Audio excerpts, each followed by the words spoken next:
Want to do one on their phone? Can you let me know right now by a show of hands? Anyone wants a copy? 4. You want to also you want one? Oh, you had a question. Okay, so I'm going to make 3 copies. If anyone wants specifically a copy, let me know. Otherwise, I'm going to assume that you bring your phone in, and we'll have Hebrew and English over there. Rabbi, yeah. Where was the first instruction to build the Beis HaMikdash? In the Torah. Asuli mikdash v'shachanti b'socham. Specific dimensions. It's basically well, we're going to learn about it right now. That's what, yeah. This is the 3rd Beis HaMikdash. We're talking about the construction of the 2nd Beis HaMikdash. This whole thing is the construction primarily of the 2nd Beis HaMikdash. Question? Oh yes, so this isn't the Rambam of the day. No, it's not the Rambam of the day. However, by Hashkacha Pratis, the Rambam of the day is also dealing with the laws of not the building of the Beis HaMikdash itself. We covered that about 2 weeks ago.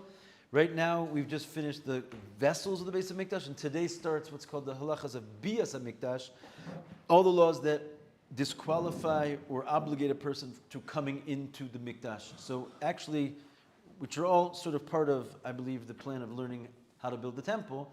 So the daily Rambam is also good, but the Rebbe's specific instructions, amongst other things that could be learned, are to learn what's called the Hilchos Beis HaBechira, which is in the Sefer Avoda of the Rambam, of the 14 books. That's why it's called the Sefer Hayad. There's 14 books. One of them is called the Sefer Avoda. In this book called Sefer Avoda, the very first laws are called Hilchos Beis HaBechira, the laws of the chosen house. And this will begin from there. Was that done in the Daily Rambam like a few weeks ago? Yes. This thing, 1 chapter a day. All right, let's do it. So we're going to start on the top of the page. Hilchos Beis HaBechira, Yesh Bechlal and Sheish mitzvahs. There's generally, this is the way the Rambam breaks down all the mitzvahs. He tells you in general and then specific. So there's 6 mitzvahs. Sorry, what's it called again? Hilchos Beis HaBechira. There's 6 mitzvahs, but I have copies for today if you want. Shlosh mitzvahs aseh v'shlosh mitzvahs lo aseh. There's 3 positive and 3 negative mitzvahs. So in the actual count of the 613 mitzvahs, 6 of them, 3 positive and 3 negative, are about and addressing the building of the temple.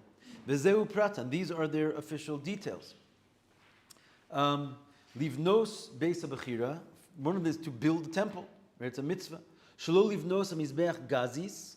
There's a specific negative commandment not to build the altar out of hewn stones. We're not allowed to bring metal and bring hewn stones to the mizbeach. Yes. What is hewn? Hewn means if they're cut by metal. Shalola los alav b'malos. There's a negative commandment not to go up to the altar on stairs. You have to go up at a ramp, right? So you can't have stairs. Liyira mina mikdash. There's a specific law to fear the temple, which will explain exactly how you practically do that. L'shamno saviv, to guard the temple. Shelo lashbis shmiraso, and not to. So the guarding the temple has a positive and a negative. You have a positive commandment to guard it, a negative commandment that you shouldn't leave its guarding unattended. And these commandments are now going to be explained. Perek Rishon, the first chapter. Mitzvahs aseh lasos bayis laHashem. There's a positive mitzvah to make a house for God. Muchan lios makrivim bo karbanos. If you recall from the class we had at the end, the beginning of the week, we mentioned the Ramban's reason for building the temple. Who remembers what that was? Because he said it should be a place of a revelation of God. And I mentioned over there that the Rambam has a different reason. What's the reason of the Rambam? He says it in the first parak, in the first line. This house should be prepared so you can offer sacrifices in it. According to the Rambam, this is the reason why we need a temple. We need a place to offer the sacrifices. Ramban says it's a place for the revelation of God in the world. It's more spiritual in nature. And we will celebrate there 3 times a year. Shenemar, where is this mitzvah found in the Torah? It says, V'asu li mikdash. It says, make me a mikdash. U'kavar nisparish b'Torah mishkan sha'asa Moshe Rabbeinu. So to your question, Ruvain, it's already been explained in the Torah, the mishkan that Moshe made, but that was only temporary. Shenemar kilo vasem ad ata v'gomer, because it says over there, you haven't yet come to the final resting place, to the menucha, nachla. So you haven't yet reached to the resting place and to the final inheritance. B'kevan shenichnasu la'aretz, when they entered the land, hemidu mishkan begilgal arba esrei shana. You'll see by, I don't want to make all these copies, there's not a lot on the page. Some of you have the next page on the back, some of you don't. Sorry, you're going to have to just listen in at this point. Here, you could share with him. These all footnotes? These are all footnotes, yeah. There's some juicy footnotes, the truth is, in this sefer, but I don't know if we're going to have time for all of that. So, when they came into the land, what do they do with the Mishkan? Does anyone know? They took it with them. They came into the land, even though you normally think of the Mishkan as the traveling with us in the desert, they brought it to the land, and they put it stationary in a place called Gilgal for 14 years. Right? Shekam Shushachalku. Why 14 years? What happened during those first 14 years? They conquered and divided up the land. It took them 7 years to conquer the land and 7 years to divide it up to the tribes. Umisham ba'u l'Shilo. Then they moved this Mishkan to Shiloh. Where's Shiloh? Where is Shiloh? It's in the somewhere in the middle there. Where is Shiloh? It's close to it isn't not in Yerushalayim. No, it's I think it's in the portion of Yosef, if I'm not mistaken, but I could very well be mistaken. Samaria, it's a couple hours Sad there, north. like- Samaria. It's a couple hours north of Jerusalem. Yeah. Okay. How was it there? So he's going to say, Misham ba'u l'Shiloh uvanu sham bayis shalavanim uparsu yirios hamishkan alav. So there they changed the format a little bit, right? When it was in Gilgal, it was just literally the Mishkan of Moshe. When they came to Shiloh, they built walls of stone for it, and all that remained from the Mishkan of Moshe was the curtains of skin that they put across the top. Below Haisa Sham Tikar, it did not have a roof. Right? And how long did it stay there? Shlosh me'osh shishim v'teisa shana. Right? And it stayed there for 369 years. Amad Mishkan Shil. That's how long it was there for. So it was a proper little Mishkan they had going. Right? They hadn't built the Beis HaMikdash yet. Yes. Okay, fine. Just checking out some of these juicy notes. So it stood there for 369 years. Because Shemes Eli was the Kohen Gadol. When he died, Charav, it was destroyed. Uvau Lenov, they came to a place called Nov. Uvanu Sham Mikdash. And there they rebuilt it. Because Shemes Shmuel, and when Shmuel the prophet died, Charav was destroyed from that place. Uvanu LeGivon. They brought it to another place called Givon. Uvanu Sham Mikdash. And there they built the Mikdash. Givon, Ba'u Lebeis HaOlamim. That was the last sort of temporary place. From Givon, it came to what's called Beis HaOlamim, which means the forever house, which basically means the Beis HaMikdash in Jerusalem. V'yimei no v'Givon sheva v'chamishim shana. So he didn't specify exactly how long it was in Nov and Givon, but together, between the two of them, it was 57 years. Right? So basically, until 369 plus 57 is the amount of years that it took us to actually get to build the actual Beis HaMikdash in Jerusalem. And basically, four different places. No, 3 different places. 4 different places it was. First in Gilgal, Shiloh, Nov, and Givon. Fine. Gimel. Kevan shenivna mikdash b'Yerushalayim. Once the temple was built in Jerusalem, nesru kol makomos kulam livnos behem bayis laHashem. It became forever prohibited to build a temple anywhere else. L'hakriv behem karban, and to offer a sacrifice. Ve'ein sham bayis ledorei hadoros. There is no house for all the generations. Ela b'Yerushalayim bilvad, only in Yerushalayim, and Bahar HaMoriah, on the Temple Mount on Har HaMoriah. Sheba Nemar, upon which it says, Vayomer David, Zehu Beis Hashem Ha'elokim. David called it the house of God. V'zeh Mizbeach La'ola L'Yisrael. And he said, this will be the altar for the Ola, which is general name for offerings for the Jewish people. V'omer Zos Menuchasi Ad De'ad. Right? And unlike in the Torah where it says, we didn't yet come to my resting place, David, when he got to Jerusalem, he says, this is my resting place forever. Dalit. So there's no more holiness in Shiloh or Gilgal, all those places? It's like regular land? Kedusha Loz Hazman Mokum. Yeah, I mean, it's definitely Eretz Yisrael, but in general has a Kedusha to it, so I can't say there's no Kedusha there, but it does not have the Kedusha of the Beis HaMikdash. I guess it has some kind of special heritage, but I don't know. Like, in other words, what does it mean to have extra Kedusha? You can't do anything special there regarding Mikdash behavior. But technically you could, even now in the Harabayas, if you go up there and offer a sacrifice or something? We're going to get to what you can and can't do it when it's destroyed or not. I'm sure you guys have heard there's like a technicality that you could theoretically offer sacrifices there. The Pesach, at least, offering it can be offered without a temple. But in general, that's only under certain circumstances when we have full control of the Harabais, which we unfortunately gave away. And therefore, at this point, we don't really have permission to bring any offerings at all. There was a short period of time when we did conquer, and in 1967, when the Rebbe told all of people who feared God to get out of town, basically, so they wouldn't be obligated to offer the Pesach that year. Does that work if you leave town? If you leave town, how could you be obligated? You're Darech Rechoka, Why right? aren't people supposed to go to Shalom like do that?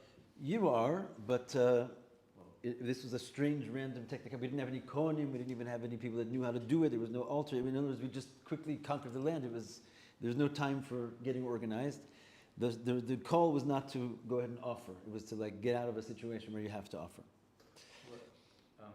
But what about the idea that Kedusha Loz Hazman Mokum? Like, doesn't it have some higher level? Must have some higher level in Shiloh and Yehuda? I'm saying it's yes. Higher than just Stam Eretz Yisrael? Yes, but again, for sure, every place that even that was for example, all the shuls are all going to be brought back to Eretz Yisrael because they're called Mikdash Me'at, and there's for sure a certain level of sanctity. But I'm saying practically, halachically speaking, you can go there in a state of tuma, and you can't bring offerings there. They don't have they might have a special quality of some significance, but it's not halachically valid. Dalid. Okay, Binyan Shabana Shlomo Kaban Mefarish b'Malachim. So this is Reuven, to your point, right? You asked where is the first temple. It's all just like the part of the Torah is like a whole detailed explanation of how to build the Mishkan. In the Sefer Malachim, there it explains Shlomo's house, right, and all kinds of details down to the measurements, etc. First chapter in the first book of Malachim, the 6th chapter. The Kain Binyan Ha'asli Banos, and strangely, the future temple also has its instructions, and it says Afal Pishu Kasu Yecheskel, right? It is written in the book of Yecheskel. Einam Afarish Mavor. It's not really well explained down to the detail like it is with the first temple and the Mishkan.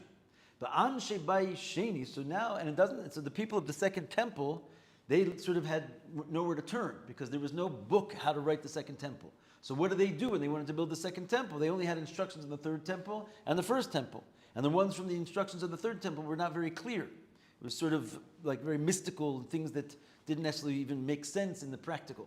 Wait, they knew there'd be like a third temple before Yeah. they built the second. Yeah, that's why some Jews didn't want to come back.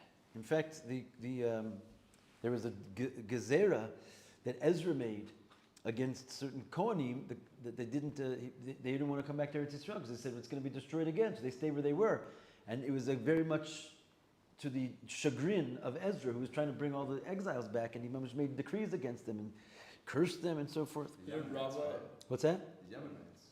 Mm-hmm. So the building knowing that it's going to be destroyed. What's that? They built it knowing it was going to be destroyed. There was going to be always 3 temples. We had such a tradition.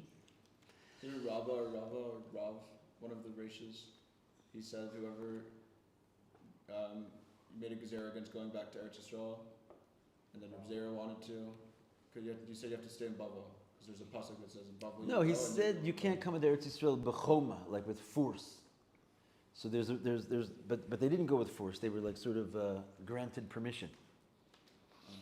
But it's for this reason that the present day Zionists or anti-Zionists, they quote this and they say that the whole movement of the Jewish people coming into the land as we did this time with like might and force, that we're not allowed to do. And this is one of the basic original religious arguments about. But you can make an argument it didn't come with force either because You can make a lot of arguments, which none of those will be made now. So anyway, Anshe Bayis Sheni, the people who want to build the second temple, right? What do? Keshubanu b'mei Ezra, when Ezra came back and tried to build a temple and was successful, what do? Banu kevinyan Shlomo, so they built it basically like Shlomo's temple. But they did grab a few different things that it said in Yecheskel, so they sort of put in a few futuristic things from the third temple, plus the clear instructions from the first temple, and that's how they built the second temple. Even though they knew that the Yecheskel's temple was really the future temple, they sort of borrowed some elements from there, with some messianic properties. Hey. This should sound very familiar to you because this was the beginning of the mimer that we just started and stopped, right? This was the halacha that the Tzemach Tzedek was basing the whole mimer on. So let's go through it again real quick. You should know this. Maybe I'll just ask you before we start. If you remember from class 2 days ago, what are the main components of building a temple? What do you need in there? It's the ingredients. The Kodesh. Kodesh, Kodesh HaKodashim. Kodesh HaKodashim. The Heichal. One more thing before you get to the Heichal. Ulam. The Ulam. Those three are called the Heichal. What else do you need? You need the You need the Azara, which means you have to make a wall around the courtyard in order to create a place called the Azara, which is the courtyard. And there you got your Mikdash. That whole thing together is called the Mikdash. Let's see it inside. These are the things that are the main components of a Mikdash. You have to make a Kodesh, Kodesh HaKodashim. And before the Kodesh, you have to make another place called the Ulam, which is like the entrance hall. Those three together are called the what? Heichal. And then you have to make another mechitza around the Heichal, which is equidistant to the curtains of the courtyard that were in the desert. I'm just translating these words. And that whole surrounding area, which is surrounded by those mechitzas, which was like the curtains around the Ohel Moed in the desert, that's called the Azara, and the whole thing together, Mikdash, right? Those are your components. I'll just abbreviate that one since we said it a couple days ago. So those are your components. Vav. Va'osin b'mikdash kelim. You're not done with just your rooms. You need your vessels. Mizbeach la'ola v'lishara karbanos. Firstly, you have the altar for the ola, and all the other karbanos. B'kevesh sha'olim lo mizbeach. You need a ramp in order to get up to the altar. That seems like an independent vessel.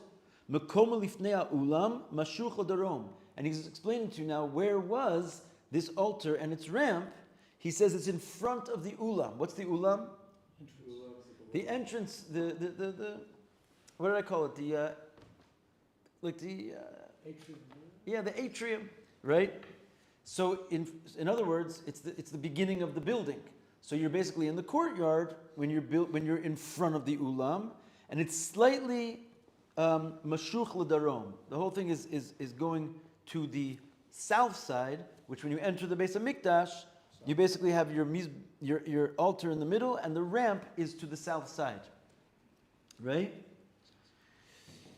Which is the left side when you come in. Then you need the kior v'kano. There's basically it's the water pouring, hand washing station and its basin. Kior v'kano. L'kadesh menu hakonim yedeim v'ragleim la'avoda. And what is that for? It's to sanctify the hands and feet of the kohanim when they do the avoda. Umakomo, where was that instrument placed? Beina ulam l'mizbeach. So now this is between the atrium and the mizbeach. Mashuch l'darom. Again, on the south side, which is the left when you come in. So when you come into the courtyard, therefore, you're going to bump into the altar first. You go a little bit further before you get to the actual door of the temple. And on your left will be a little washing station for the kohanim, left of the door, which is to the south. And then you go into the Ulam, then the Kodesh, and the Kodesh HaKadoshim. Right? Small hanichlas the mikdash. This is on the left side of entering the temple, as we just said. And then what do you have? And now you get through the Ulam, you get into the, there's not really Kalim that he mentions here in the Ulam. I mentioned to you before, there are two little tables there that were designed to bring in and out the showbread. There's one on when the showbread went in, and one when the showbread bread came out. He'll mention that later. But in the meantime, he's talking about the vessels that are inside of the Kodesh. What's over there? Mizbeach l'ktores, menorah, and the shulchan. You have the golden altar, which is for the incense, the menorah, right, which is known, and the shulchan, which is where the bread was made. Shlashtam besocha kodesh. All three of these are in the kodesh. Lifnei kodesh hakadashim. And where in the kodesh? Right, they're basically towards the side of the kodesh hakadashim. He's going to say more about that in a minute. But when the kodesh is longer than the kodesh hakadashim. And when you get into the kodesh, you have to travel a little bit in there, and those three kelim are on what would be the west side of the kodesh. You following this? Close to the Kodesh. Not the right. The right would be north. In the back. Right? The west is towards the Kodesh HaKadoshim. So it's like right in front of it, or? It's right in front of it. We're going to see exactly how they're positioned. But I'm trying to say, like in the room itself, let's say this is the room, right? You walk into the Kodesh here. You don't bump into the vessels until you get halfway through the room. Then you're going to have your Mizbeach, your Shulchan, and your Menorah over there. Okay, so now he explains that exact thing. And he says, the menorah b'darom mismal anichnas. Where's the menorah when you come in? On the south. Did you figure out where the south is yet? It's the left, right? When you come in, the south is on the left. The shulchan miyamin. The bread table was on the right. Sha'alav lechem apanim, and that's where the showbread was, which was they would make it every week. And exactly as I just said a minute ago, both of them are on the side of the Kodesh, which is closer to the Kodesh HaKadoshim, right? But outside of it. Where was the golden altar? It was between the two of them. It wasn't to the right, wasn't to the left. It was in the middle, and it was further outside than either of them. So basically, the first thing you bumped into was the golden altar for the Keturas. You went a little bit further. On your right was the showbread, and on your left was the menorah. You getting this? Okay. Now, osim besocha azara gevulin. Now, in the azara, where's the azara? We got to back up. Right? We're in the Kodesh. We got to go back outside the ulam, and we're now back in the courtyard where the altar of the sacrifices, the animal sacrifices, in. That whole courtyard is called the Azara. What's that? It's inside the whole wall. It's inside the wall. It's still called the Mikdash, but it's outside of the Heichel, right? The Heichel is the Ulam, the Kodesh, and the Kodesh HaKadoshim. Now you're outside of there in the courtyard where you have your altar. Now in that place called the Azara, there's Gevulin. There was like little boundaries that were marked. One says Ad Kan Li Yisrael. I don't know if it said, but it was known. One is how far the Yisrael, in other words, not Cohen, not Levi, was allowed to walk. You couldn't just like mosey around all you wanted in there, right? You had to, there was up to a certain point where there was a boundary. You can only go till here if you're Yisrael. Ad kan lekonim, and over here the kohanim are allowed to go. Ubonim babat. Okay, so this is the two boundaries. So the Kohanim could only go up to that point? Yeah, they couldn't just start walking into the building, right? Just because they were Kohanim. They had to be specified for a certain avoda that took place in there. You can't just like walk around over there. But the Kohanim generally, they had a certain place where they could more or less casually do their work up to a certain point. But there was a place where they couldn't go past, right? Ezra's Kohanim. Okay, ubonim ba batim. Additionally to these boundaries, there was also like little houses inside there. Lishar tzarchei hamikdash, for the needs of the mikdash. In other words, there was a bunch of storage houses. When you look at, we'll have to bring tomorrow a picture of the mikdash. But when you basically get in there, there was little rooms inside of the azara where they stored things and they used them for different purposes. Kol bayis mehem nikra lishka. And each one of these little houses and storehouses and purposeful rooms, they were called lishka. That's the name of it. Okay. Say what those are. It's going to say all about it. It's going to tell you what each one was used for and why. And I'm just looking at the time, and we're out. So we'll take it from here tomorrow, B'ezrat Hashem. Well done.